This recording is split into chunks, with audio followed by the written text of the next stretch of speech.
दोस्तों, दिनेश कार्तिक, मोहम्मद शमी, शिखर धवन, हार्दिक पांड्या, युजवेंद्र चहल, लिस्ट लंबी है। अब इस लिस्ट में नाम जुड़ा है वीरेंद्र सहवाग का। हालांकि खबर में सच्चाई है या नहीं, इस बात की इस वीडियो में हम बात करेंगे। ये अफवाह है या सच्चाई, वीरेंद्र सहवाग का होगा डाइवोर्स। कल बहुत सारे मीडिया हाउसेज ने यह खबर लगाई कि भैया वीरेंद्र सहवाग अपनी पत्नी से काफी वक्त से, लंबे वक्त से सेपरेट रह रहे हैं और उनका डाइवोर्स होने वाला है। अब जब यह खबर आई तो सवाल ये उठते हैं, क्रिकेटर्स की लंबी लिस्ट हो गई है। अब दिनेश कार्तिक वाला मामला तो चलो अलग था कि मुरली विजय और उनकी वाइफ के बीच कुछ था, फिर वो अलग हो जाते हैं और मुरली विजय से उनकी वाइफ शादी कर लेती हैं। मोहम्मद शमी के मामले में उनकी पत्नी ने उन पर आरोप लगाए, आपको याद होगा काफी कंट्रोवर्सी हुई थी। मोहम्मद शमी के ऊपर आरोप लगाए गए थे कि दुबई में वो किसी से मिले थे, उसके बाद तमाम बातें हुई। इसके बाद शिखर धवन वाला मामला आया, तब भी ये खबरें हुई कि शिखर धवन को वो तलाक बहुत भारी पड़ा, मतलब पैसे के मामले में अगर बात करें तो। फिर खबरें आई कि हार्दिक पांड्या का तलाक हो रहा है। उसके बाद बात आई कि क्या क्रिकेटर्स को एक तरीके से टारगेट किया जाता है कि भैया शादी करें, अच्छे लड़के हैं और कुछ पैसे का। ये बहुत सारे एंगल चलते हैं ये सोशल मीडिया में। फिर युजवेंद्र चहल वाले मामले में यह हुआ कि भाई धनश्री वर्मा ने चहल को एक तरीके से धोखा दिया है, शायद ये एंगल आए। फिर उन्होंने सफाई दी, चहल ने भी आकर, हालांकि उसको डिनाई नहीं किया। चहल इमोशनल हो गए, काफी इमोशनल पोस्ट चहल ने की। तो क्रिकेटर्स को लेकर ये अक्सर बातें की जाती है कि भैया क्रिकेटर सॉफ्ट टारगेट है क्योंकि मिडिल क्लास से आते हैं।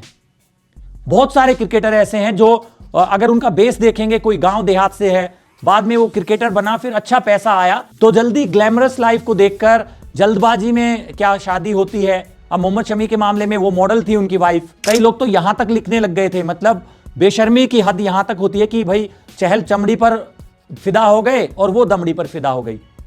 तो ये सब बातें हुई। अब वीरेंद्र सहवाग वाले मामले में शादी को तकरीबन 20 साल हो गए हैं, सहवाग के बच्चे बहुत बड़े हो गए हैं। वो सहवाग एक ऐसे कल्चरल बैकग्राउंड से आते हैं, हरियाणा से, जहां पर तलाक बहुत बड़ी चीज होती है। बॉलीवुड में आम है, लेकिन सहवाग एक किसान परिवार से आते हैं। उनके तलाक की जब खबरें आई हैं तो लोग एक तरीके से हैरान हैं कि भैया क्या ये सच है या अफवाह है। तो अब इस बात पर अगर गौर किया जाए तो सहवाग, जो कि हर मुद्दे पर अक्सर इस बात के लिए फेमस है, वो कोई भी मुद्दा देश में उठता है उसमें अपने अंदाज में ट्वीट करते हैं, सोशल मीडिया पर पोस्ट करेंगे, कोई मीम शेयर करेंगे। तो जब से यह खबर फैली है, अब वीरेंद्र सहवाग अपने सोशल मीडिया अकाउंट पर क्या लिख रहे हैं। वीरेंद्र सहवाग के इंस्टा पर आप देखेंगे 2 दिन पहले की पोस्ट है लास्ट, इनके स्कूल का प्रमोशन किया गया है उसमें, सहवाग इंटरनेशनल स्कूल का। अगर उनके ट्विटर पर जाएंगे तो लास्ट पोस्ट 7 जनवरी का है और 7 जनवरी को फोन बूथ 1992, फोन बूथ 2024 एक मीम ही शेयर किया है इन्होंने और लिखा है कि रील से लेकर डील सब इस बूथ में होती हैं, difficult to exit from this phone booth.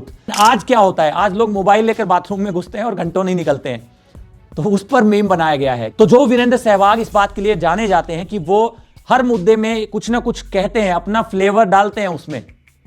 अपनी जब खबर आई है, अगर वो चुप हैं तो इसका क्या मतलब निकाला जाए, क्योंकि अगर यह अफवाह होती तो शायद वीरेंद्र सहवाग अब तक रिएक्ट कर चुके होते। अब जब तक हालांकि स्टेटमेंट नहीं आती वीरेंद्र सहवाग की या उनकी वाइफ की तरफ से, तो इसको कंफर्म करना बहुत मुश्किल है। अब देखना यह होगा कि सहवाग कब रिएक्ट करते हैं इन सब बातों पर।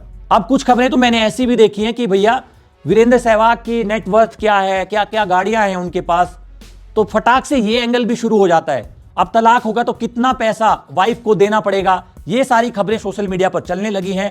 आपको क्या लगता है, क्या वीरेंद्र सहवाग की चुप्पी कुछ कहती है? क्या ये कंफर्मेशन की तरफ इशारा है या फिर ये सब अफवाह है? पता तो तब चलेगा जब वीरेंद्र सहवाग की तरफ से कोई स्टेटमेंट आएगा। हालांकि सारे मीडिया हाउसेज लगभग सबने खबरें लगाई हैं